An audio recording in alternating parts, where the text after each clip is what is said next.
Ew, gotta get rid of this old Backstreet Boys t-shirt. Tell me why. Because it stinks, boys. Tell me why. I've washed it so many times, but the odor won't come out. Tell me why. No, you tell me why I can't get rid of this odor. Have you tried Downy Rinse and Refresh? It doesn't just cover up odors, it helps remove them. Wow, it worked, guys. Yeah. Downy Rinse and Refresh removes more odor in one wash than the leading value detergent in 3 washes. Find it wherever you buy laundry products. Ora viva!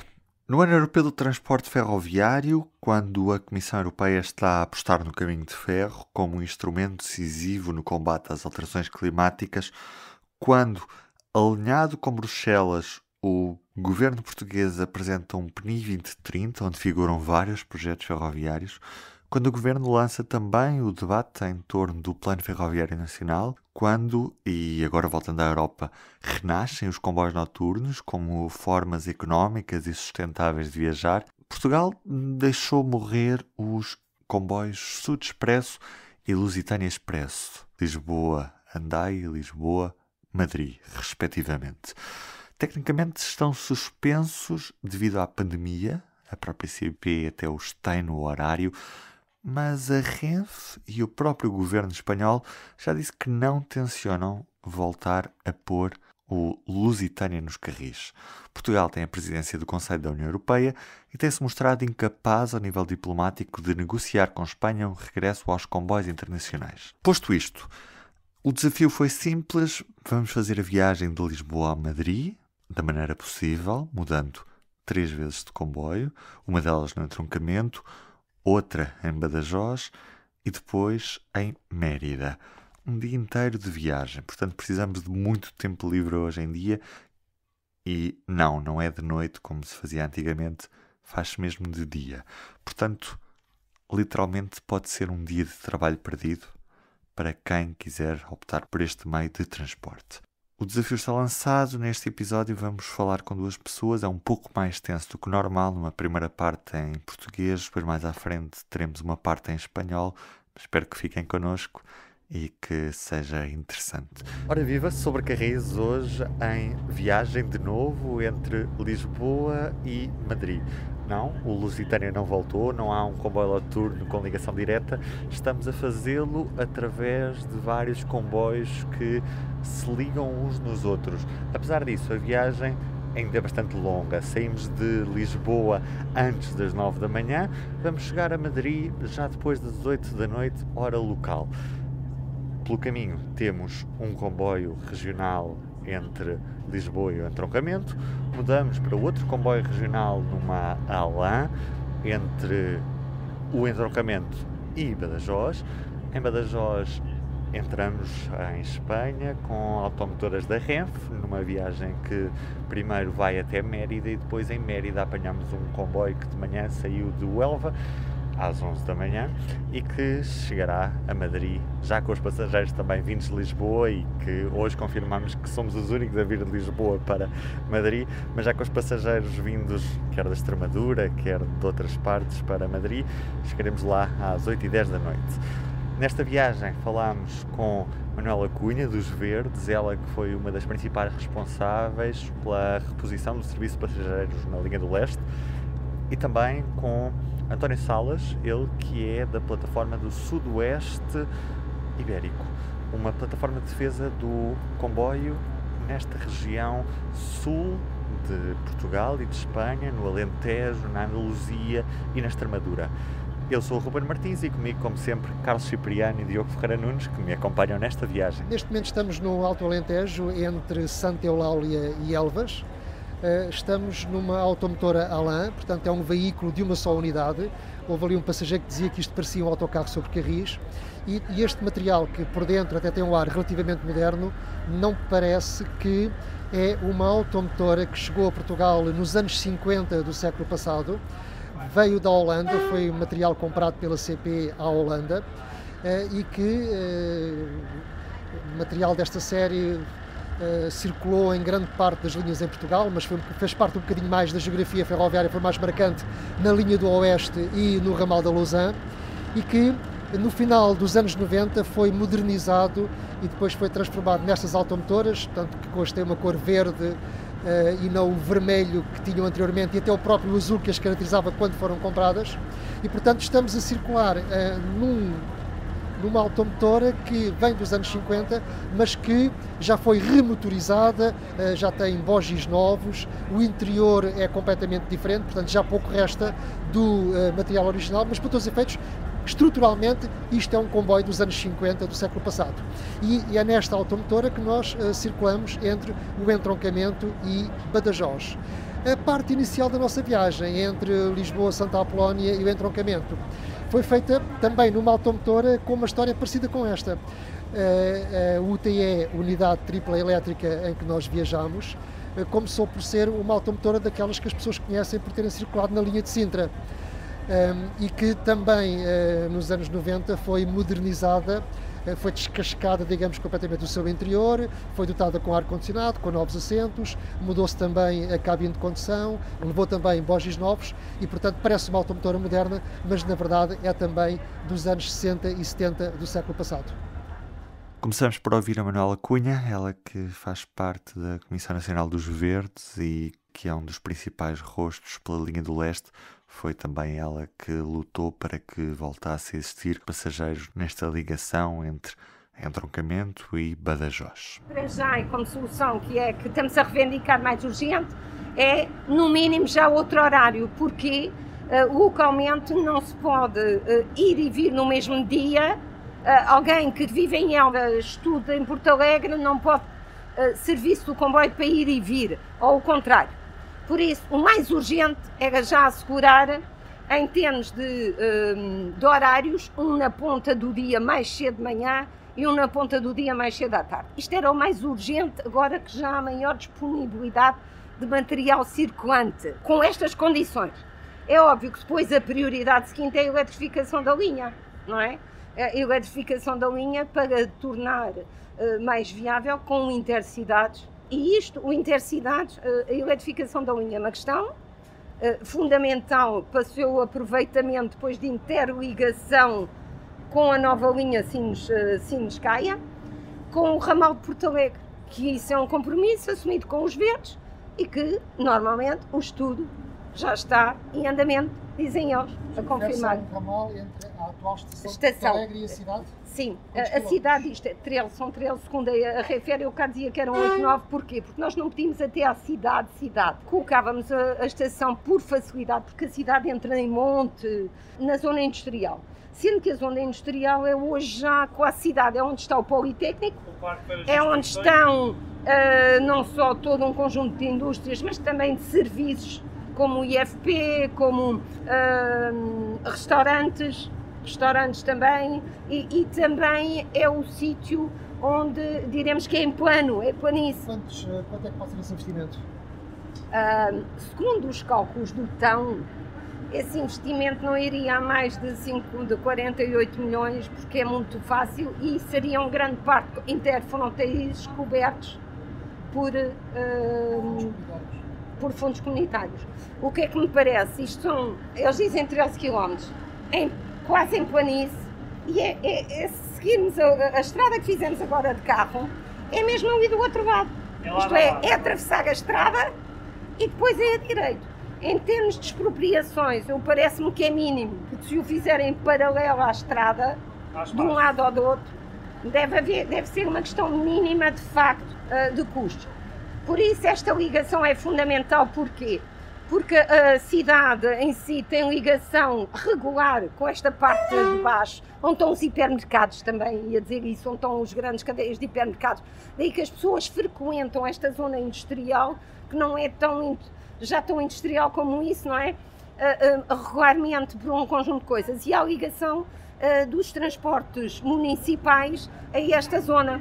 Por isso diremos que seria uma estação que, não ficando em cheio na cidade histórica, está na cidade, numa zona. E até lá, no curto prazo, e se a CP vier a pôr aumentar a frequência nesta linha com mais comboios, como é que estaria a ligação com a cidade? A Câmara estaria disponível para ter autocarros a fazer a ligação a cada comboio que aqui passa? A Câmara tinha uma ligação a este comboio, agora não a vi cá. Não vi aqui, não vi, só vi um táxi. Não sei se é a Câmara. Por isso, a atual Câmara não tem batido as palmas à nossa iniciativa. Mesmo o chamado ramal já pretendiam, era um desvio da linha, o que me parece a mim que iria aumentar muito os custos, mas aí deixo para os estudos também. Mas eu acho que um ramal seria uma questão, um ramal que entroncasse diretamente. Porquê? Porque permitia também aquilo que nós utilizávamos como palavra, que era desencalhar Porto Alegre, fazendo a ligação a Sines-Caia.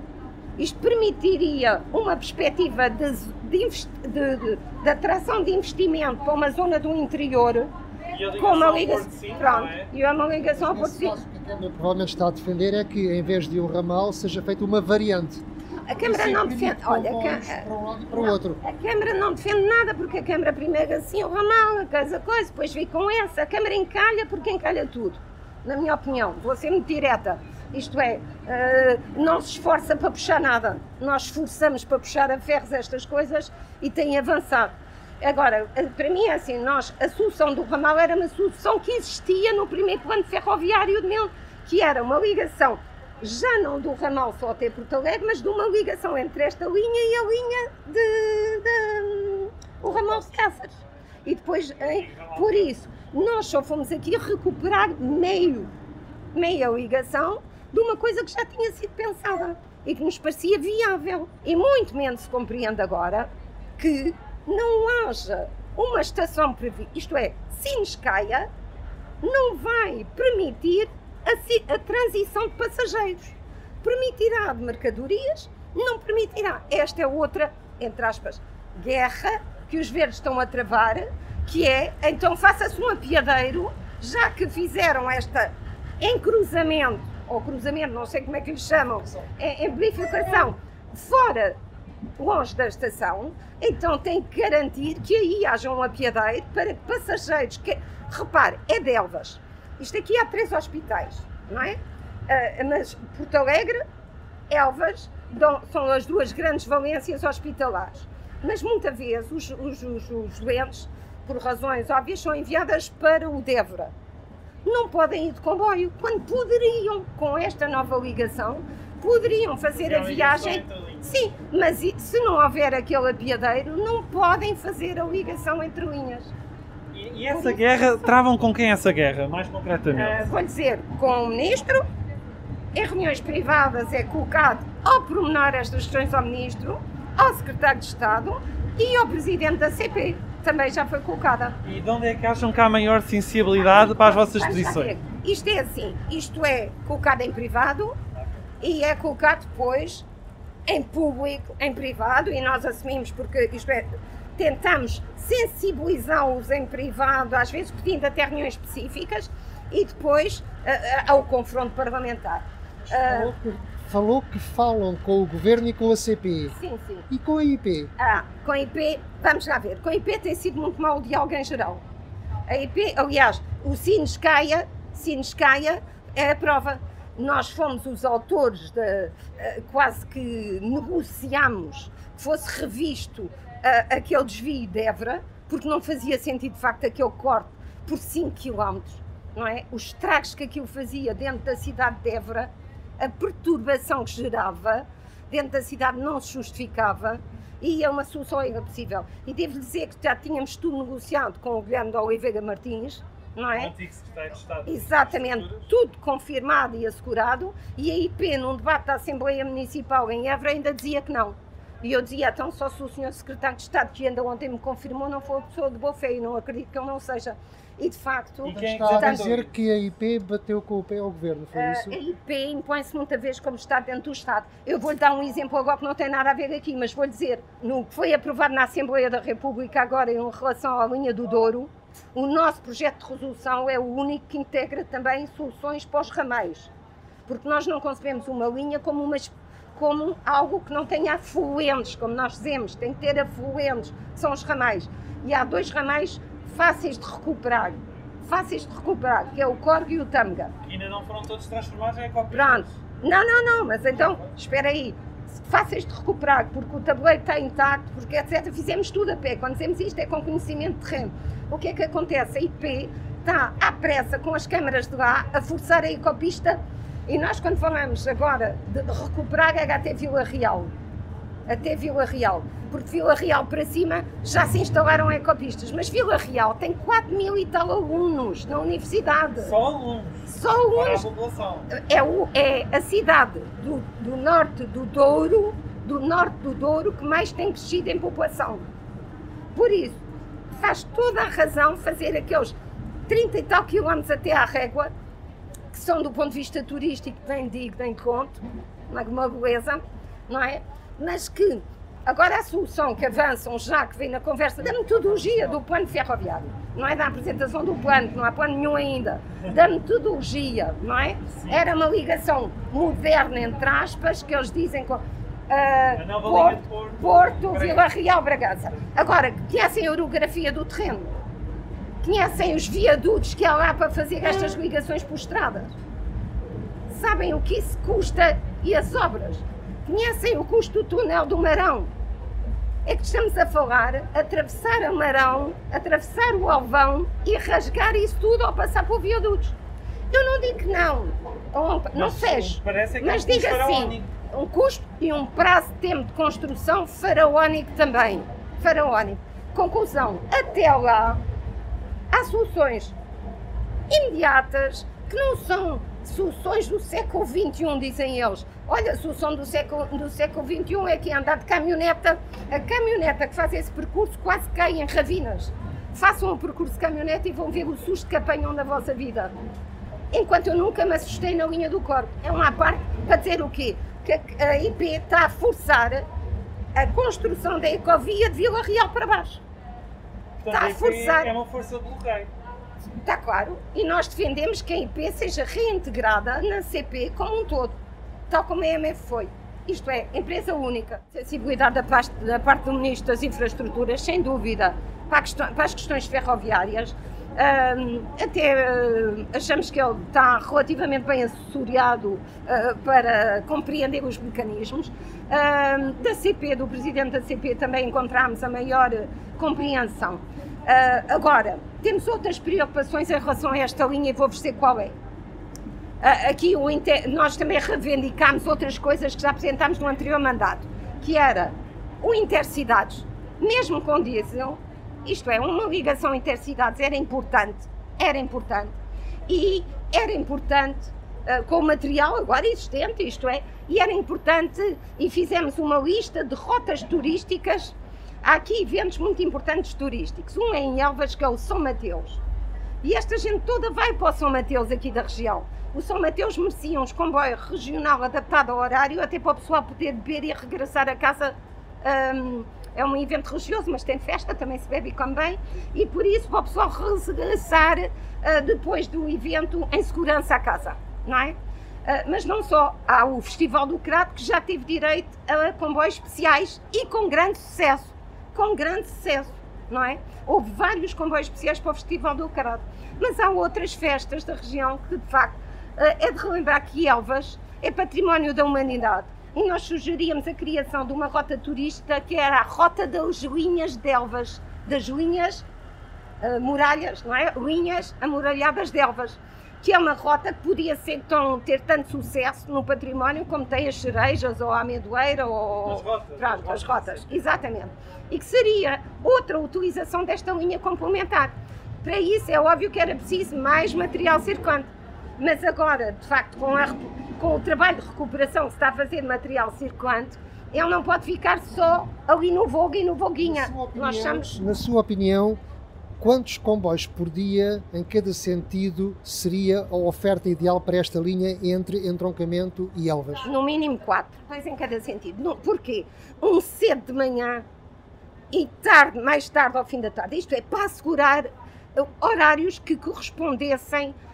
Primeiro visar assegurar os horários de trabalho, para poder haver circulação interna ao distrito e depois garantindo sempre com ligações a outras cidades. E agora passamos ao lado espanhol com António Salas, do Corredor Sudoeste Ibérico, ele que é a figura desta plataforma que agrega empresas dos dois lados da fronteira e que luta pela melhoria das ligações na Extremadura espanhola, também, claro, no Alentejo, um bocadinho também na Beira Baixa, nesta região mais desertificada do nosso território comum. El corredor sudoeste ibérico no existe. O sea, no hay algo que tenga el concepto de corredor entre Lisboa y Madrid o en el sudoeste. Y nosotros empezamos como una plataforma que pretendía poner de manifiesto las deficientes comunicaciones inicialmente de Extremadura, pero enseguida nos dimos cuenta que el problema no era Extremadura, era el sudoeste ibérico y la conexión de España y Portugal, que estaba absolutamente incomunicada más allá de la carretera, que fue el medio adecuado en los años 90, y que mientras que dependamos de Lisboa o de Madrid, pues parece que podemos estar bien conectados con Lisboa y con Madrid, pero esta conexión no existe. Entonces sacamos esta imagen y tuvo una inmensa repercusión en redes de millones de personas cada vez que sacábamos esta imagen de desconexión completa en cuanto a líneas regulares. Naturalmente aquí hay unas líneas por las que era el entroncamiento, la línea del este, pero esto se quedaba aquí. Pero en ese momento no había ni siquiera el tren por el que actualmente existe este pequeño tren de entroncamiento a Elvas ou a Badajoz. A imagem mostra o mapa da Península Ibérica com a rede ferroviária e as ligações internacionais, e nota-se claramente que na zona que corresponde ao Alentejo, Alto Alentejo e Beira Baixa, que faz fronteira com todo o norte da Andaluzia e a Extremadura espanhola, há aqui um imenso buraco em que não se vê uma única ligação. La única ligación entre Lisboa y Madrid era por la línea de Beira Alta, la que era el Lusitania o el Sud Express, que con motivo de la pandemia dejó de existir. O sea que en este momento ni siquiera como línea de pasajero existe esta vía. Y ahora pues existen las diferencias de posiciones entre convoyos de Portugal y Renfe, en cuanto que parece inicialmente que por un lado se quiere insistir en la línea nocturna y por el otro lado se propone una línea diurna por el sur, ¿no? Pero unos por otros y la conexión sigue siendo inexistente. Entonces, desde la plataforma nuestra somos partidarios de las 4 conexiones que llevan años los dos países hablando y proponiendo a Europa. Por supuesto, la norte-sur del litoral, la conexión con Lisboa-Porto-Galicia, la conexión Aveiro, Porto Aveiro, Salamanca, por Guarda, la conexión sur, que es la que se está construyendo y que hoy por hoy la única que hay es la de la línea del este y la que en el futuro debería existir en Faro-Huelva. Entonces, parece que siempre ha habido como un pretexto, una justificación de que unos prefieren una, otros prefieren otra y no se hace ninguna. Como he comentado antes, desde la plataforma Sudoeste Ibérico, que es y prácticamente está promovida por empresas, inicialmente empresas españolas, hoy cada vez más empresas portuguesas y también instituciones, cámaras municipales portuguesas con las que están colaborando con nosotros. Estamos colaborando y haciendo un proyecto, por eso es Sudoeste Ibérico en redes. Decimos redes porque no solamente pretendemos la conexión del ferrocarril,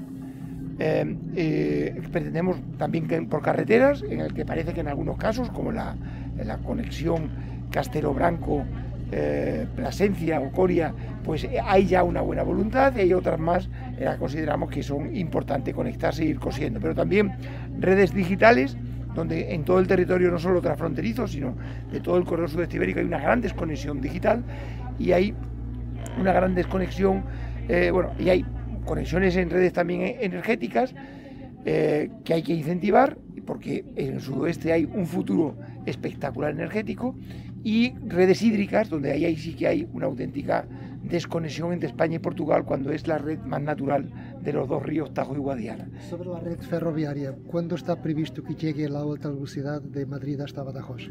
Bueno, sobre la alta velocidad de Madrid a Badajoz, hoy por hoy no hay una fecha que se pueda decir, porque hay diferentes características de tramo.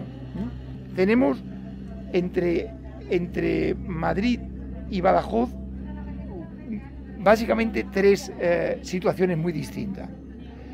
La situación de Badajoz a Plasencia, que en este momento está en ejecución, en un alto nivel de ejecución, y se espera que empiece a funcionar las plataformas sobre las que están construidas, sobre las que se va a correr la línea el próximo año. O sea, el próximo año, en el 2022, aunque el compromiso era en el 2019, 2020, era 2021 y ahora parece que es a principios de 2022, entre Plasencia y Badajoz, las plataformas empezarán a funcionar. Y al año siguiente, la electrificación de este tramo. Hay otra situación distinta entre Plasencia y Navalmoral de la Mata, digamos el límite de la provincia de Cáceres o de límite de Extremadura. En este caso están en ejecución las obras, en unos casos, en otros en licitación y en otros casos a punto de licitarse. La expectativa es que esté en el 24-25.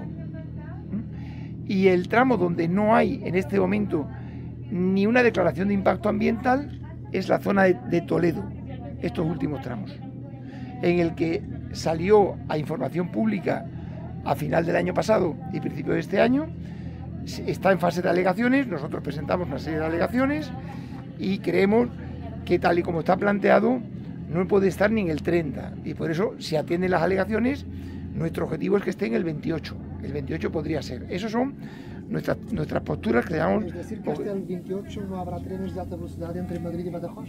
Hasta el 28 como mínimo, de alta velocidad entendido como alta velocidad, lo que en España se entiende por alta velocidad. 300 o 350. Pero mientras tanto, ¿el servicio va a mejorar o no? Sí, va a mejorar mucho. ¿Cuáles son las grandes mejorías? ¿Cuáles son nuestras propuestas?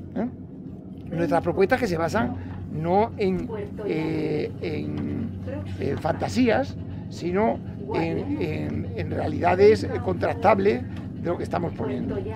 Nosotros tenemos, en primer lugar, lo que denominamos Objetivo 21. Objetivo 21 que es este año. Entonces, este año nosotros proponemos que haya un tren entre Lisboa y Madrid, en la parte portuguesa, entre Lisboa y Elvas, por la línea del este, por el entroncamiento. Nosotros proponíamos aquí que eran necesarios como mínimo un par de actuaciones en estaciones para los cruces de trenes y Portugal ya lo ha hecho. En Torre de Vergens y en Crato se han hecho actuaciones que permiten cruces de trenes de 750 metros, porque en estos momentos esta línea está teniendo una gran actividad de mercancías. O sea, de pronto ha empezado a tener una gran actividad, tanto, bueno, por varias razones. Entonces, el tramo portugués podría estar perfectamente hasta aquí y lo que habría que hacer es el talgo, que en estos momentos había unos días de vuelta de Madrid-Badajoz, el talgo que hace Madrid-Badajoz continuase hasta Lisboa. Eso se podría hacer este verano. No hay un impedimento ni físico de infraestructura ni un problema administrativo. Habría que cambiar, en todo caso, la maquinaria o el maquinista, que según distintas versiones podría hacerse aquí en Elvas Badajoz o en un entroncamiento. Entonces eso se podría hacer ya y ahí pues ¿Y ese tren es un tren nocturno? Ese sería diurno.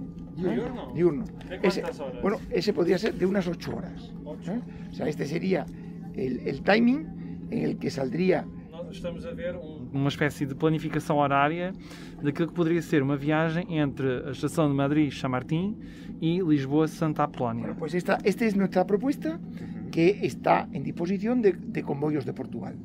O sea, esto lo tiene Comboios de Portugal y es una propuesta que la ha hecho Renfe. Segundo esta proposta, o comboio Talgo, que todos os dias atualmente sai de Madrid de Chamartín às 15h30 e chega às 19h50 a Badajoz, seria prolongado para Elvas e até Lisboa, chegando a Santa Apolónia às 21h55. Em sentido contrário, este comboio seria de Lisboa a Santa Apolónia às 6h35 da manhã e chegaria a Madrid às 15 horas espanhola, portanto 14 horas portuguesa. Talgo, con material talgo, y habría en todo caso que poder cambiar la máquina en frontera o en entroncamiento.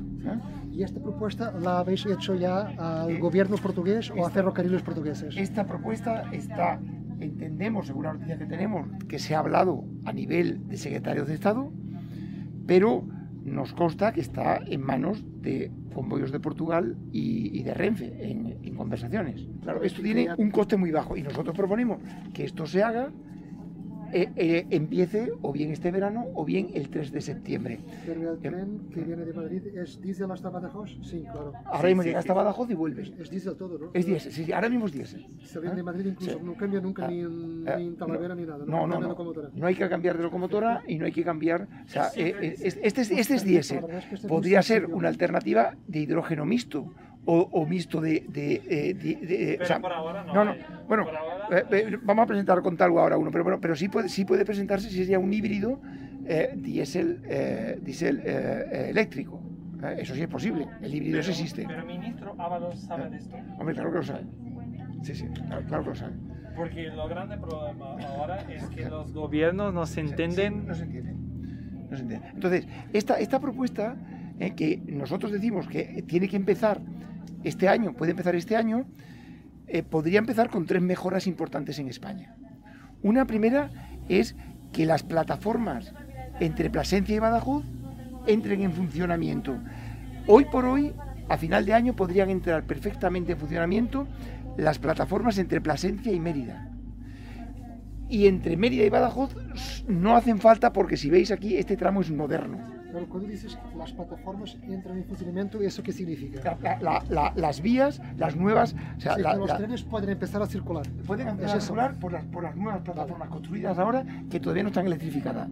Y que entre Mérida y Badajoz son muy similares, son estas, están aquí, estas son las nuevas. O sea, y son similares, pero en otros trayectos como Plasencia, Entonces, lo que Cáceres... defendéis es que a la medida que los trabajos se adelantan, que se aproveche Claro, de claro, inmediato claro. lo que ya está Mira, hecho este tramo está hecho desde el 2009 y no es aprovechado. y nadie lo ha usado. Entonces, hay otros tramos que están... y no se han puesto las conexiones que han salido ahora y por Y tanto... es de ancho...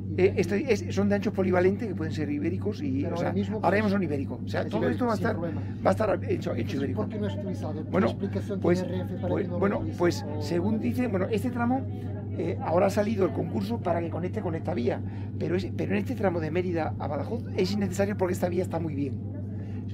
La que está muy mal es entre Mérida y Plasencia, que esas estarán este año terminadas.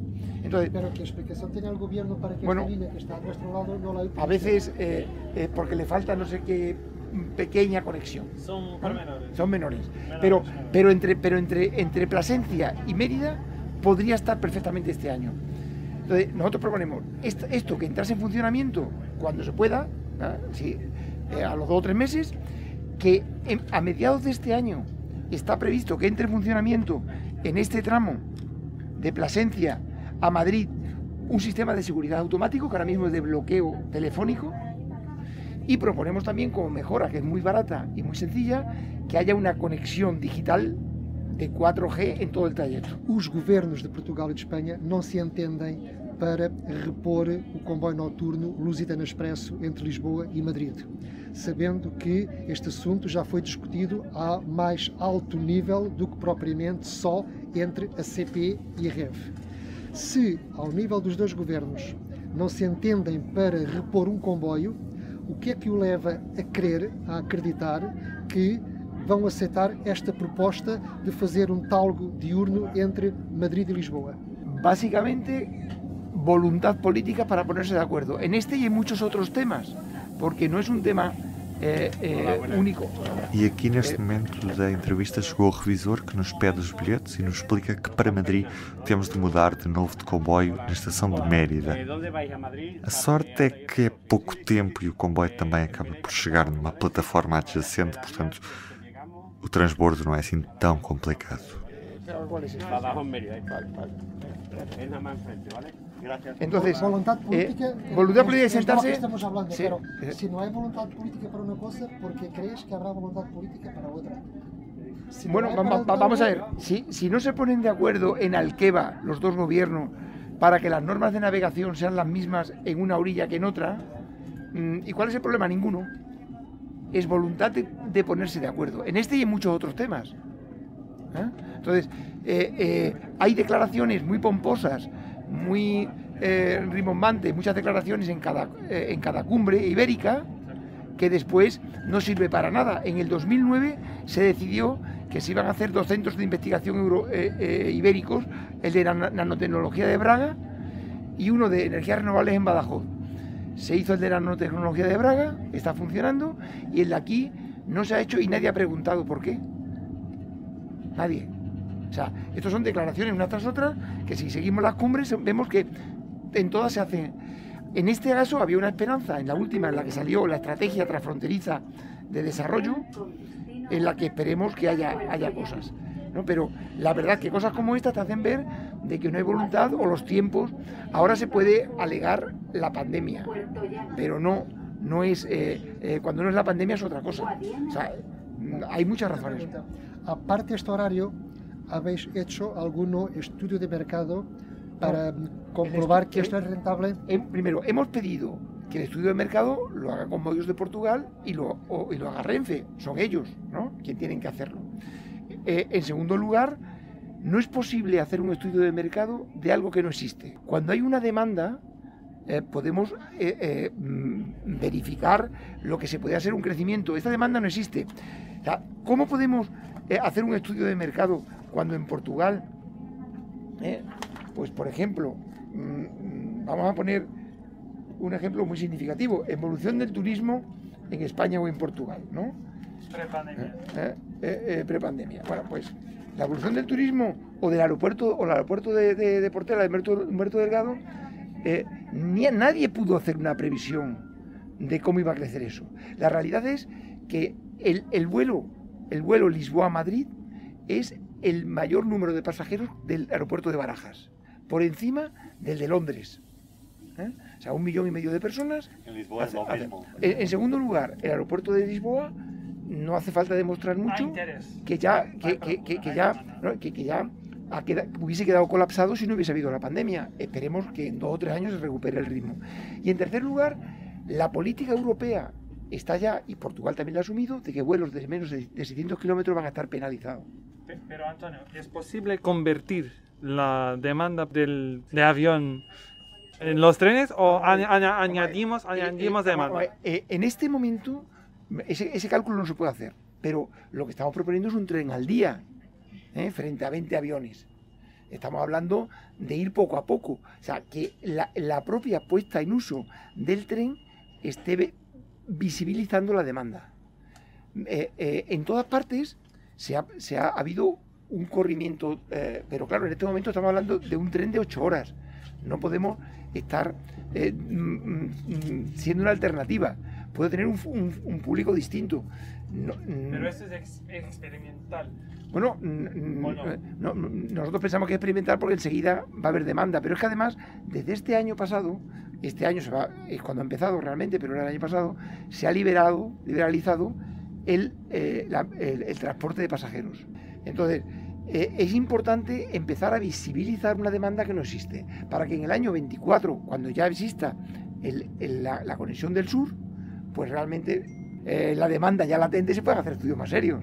Entonces estamos creando demanda para después de 2023 más. Bien, pero en este momento, viendo esta publicación, podemos ver que hay un espacio entre Lisboa y Madrid que pasa desapercibido para el principal sector económico de Portugal y de España, que es el turismo, en estos años.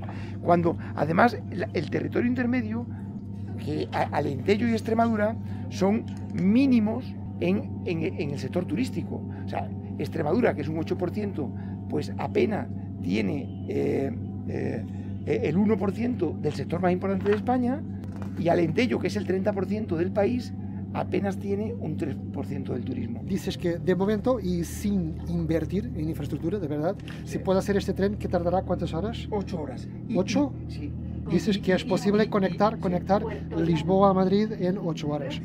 Pero si poco a poco se van a aprovechar las mejoras que se están haciendo en este corredor, ¿cuánto permitirá disminuir el tiempo de viaje entre Lisboa y Madrid?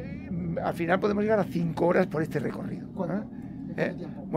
Depende de cómo vayan las marchas. Por ejemplo, dentro del plan de investimento 2030 portugués está prevista tanto los sistemas de la zona de línea del este, tanto los sistemas de seguridad como la electrificación.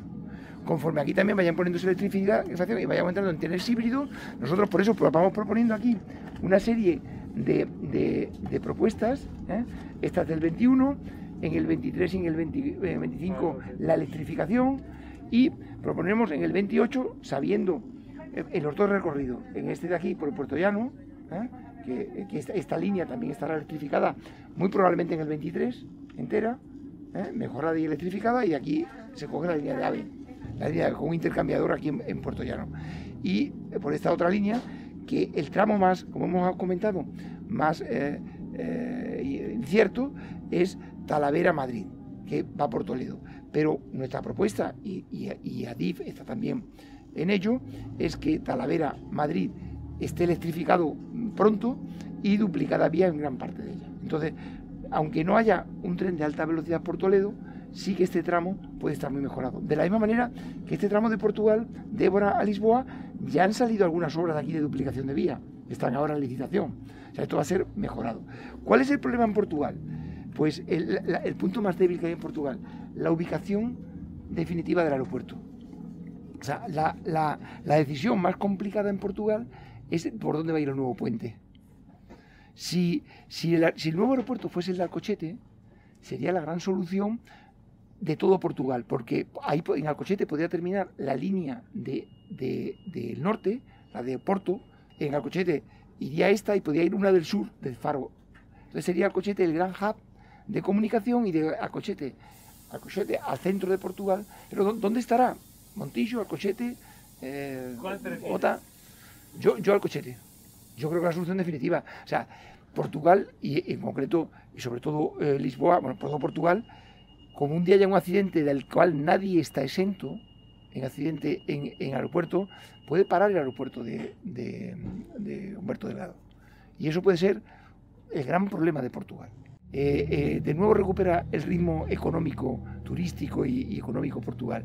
Y hay un accidente, que en medio de la ciudad caiga un avión, por ejemplo, que eso no está nadie exento, y puede ser una catástrofe nacional. Con este viaje, ¿cuál era esto se puede empezar hoy mismo, si quieres, hoy mismo, vale. Pero ¿cuál era la primera gran mejora que podríamos esperar a corto plazo para que el tiempo de viaje sea menor? Pues antes de final de año debería de estar los nuevos tramos de España. ¿Cuáles? Antes de final de año puede estar Mérida-Plasencia, y en los primeros meses del año que viene Badajoz-Mérida. Muy bien, si el Mérida-Plasencia está concluido, ¿cuánto se puede ganar? Puede ganarse al menos media hora. Por lo menos media hora. Media hora. Si al año segundo concluyes... se electrifica esta parte, que estará también, pues estará casi una hora. En las que... En 2023 se hace el Évora-Badajoz. Claro, 23, que Évora-Badajoz, le vamos a meter, pero estamos hablando de 24, ¿no? Entraría en funcionamiento 24, es el horizonte. Es decir, que todo esto, poco a poco, se iba mejorando el servicio, claro, y el tiempo de viaje. Y además va a ir invitando a forzar un poco el ritmo de las obras. Porque, claro, aquí el problema es que al no haber demanda, no hay presión política, no hay visibilidad de utilidad, ¿no? O sea, se está construyendo una cosa que la gente no se entere para lo que sirve, claro, porque no lo está utilizando. Correcto. Incluso en Portugal he oído gente muy bien informada que me dicen que en Portugal no han empezado las obras. He tenido que ir a hacer fotos a enseñarlas. Pero lo mismo pasa en España, que la gente va por carretera, ve las horas, pues ya que se están colocando las catenarias, vais ahí, bueno, ahora vais a ir. Porque la línea Badajoz-Madrid, ¿cuándo empezó? Hace años ya, ¿no? La línea empezó, las primeras horas estas que están aquí, en el 2008, 2007, 2008. 8. Sí, 2008, 2009. No, ¿qué pasa que cuando ha salido el plan ferroviario nacional en Portugal, pues sale siempre la parte portuguesa, igual que en España, y parece que aquí acaba el mundo. Cuando aquí hay que hacer un planteamiento de cómo está conectado. Claro, aquí hay un precipicio. No, en muchos casos sí, en muchos casos que los hay. Claro, entonces aquí estamos conectando 20 millones de personas, el doble que Portugal, con el corredor sudeste ibérico. En España, la línea de alta velocidad de Sevilla, que fue cuando las Olimpiadas y la Expo, desde que se tomó la decisión hasta que se hizo fueron 3 años. En 3 años se hicieron los 600 kilómetros pasando por una zona montañosa. Aquí llevamos 20, vamos a estar 20, o 30 tardará, y es un sitio plano. Por eso decimos, pues a lo mejor lo más fácil será intentar apoyar que el Mundial del 30 se celebre entre España y Portugal, que está hablando, y estamos aquí en una zona clave entre Oporto, Lisboa, Sporting Benfica, Betis, Sevilla, Real Madrid, Atlético Madrid. Estamos en todo el mogollón. Pero claro, si por primera vez desde hace 3 años se puede presentar una candidatura olímpica entre dos ciudades, entendemos que una candidatura Lisboa-Madrid sería imbatible. Madrid lleva, esta es mundial y esto sería la Olimpiada. Eso son una candidatura ya en firme entre la Federación Portuguesa y Española. Entonces esto nos salvaría, habría que conectarse. Y esto, una candidatura de Olimpiadas tipo a Madrid. Claro, estamos. O sea, nos daría tiempo a terminar esta conexión. Sí, claro. Esta conexión. Es una herramienta de presión. Claro. Y además nosotros pretendemos que esta zona sea una zona que se adelante a Europa 20 años en los objetivos de descarbonización.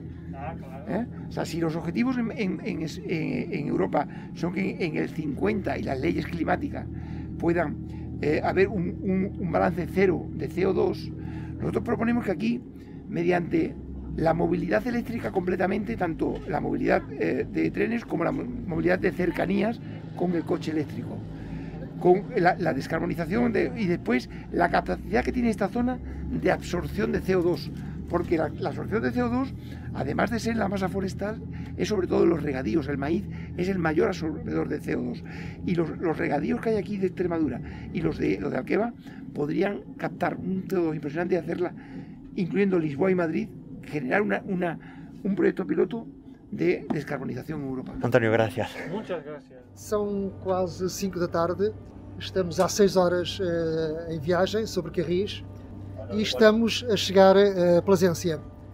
Neste momento circulamos também numa automotora a diesel, é uma automotora da série 599, também com 3 carruagens a diesel, construída pela CAF, que é uma empresa espanhola no País Basco, uma gigante em Espanha da indústria ferroviária e também já com algum peso a nível internacional. E esta automotora foi construída no início do século XX, data de 2007, 2010, portanto é relativamente recente, e pode circular a 160 km/h. E a linha de facto também permite que circule a 160 km/h, ao contrário do que nos acontecia quando estávamos em Portugal, em que a velha Alain que nos transportava dava um máximo de 100 km/h, apesar da via estar prevista para mais de 70% do seu percurso para 120 km/h.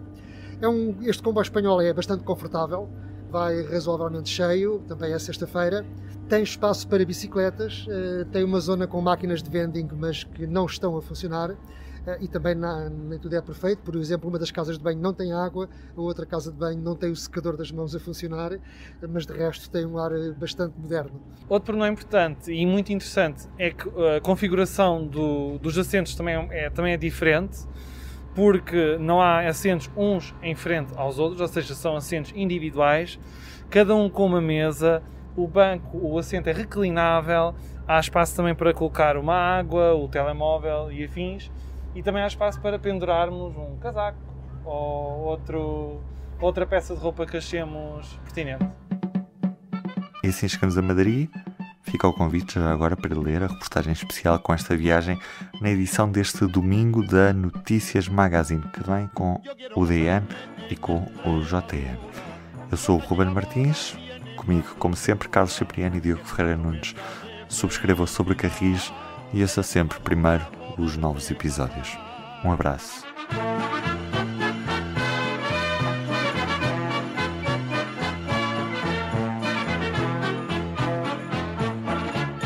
Yo tengo una novia, yo tengo un amor en un pueblecito moreno de sol, yo tengo un amor, camino de Cáceres a Badajoz.